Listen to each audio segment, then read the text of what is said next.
Isang solid at dominante na performance na naman ang ipinakita ni Kai Sotto matapos magtala ng 15 points at 14 rebounds para siguraduhin ang panalo ng kanyang koponan.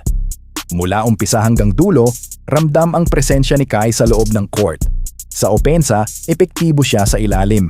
Malalakas na tira sa pintura, second chance points, at matatalinong galaw sa poste. Hindi lang basta puntos, kundi momentum plays ang binigay niya sa team. Sa depensa naman, grabe ang kanyang rebounding. 14 rebounds, ibig sabihin, kontrolado niya ang ilalim. Kada mintis ng kalaban, siya ang sumasalo. Kada kailangan ng extra possession, si Kai ang nandiyan. Ito ang klase ng laro na nagpapakita kung bakit siya isa sa pinakaimportanteng big man ng Pilipinas. Kapag ganito ang laro ni Kai Sotto, siguradong may panalo. Ano masasabi niyo sa performance niya? Future superstar ba talaga? Comment down below. そしてカイソット残り7秒クレモン中も伺いながらクレモンズフットバックボールがカイソット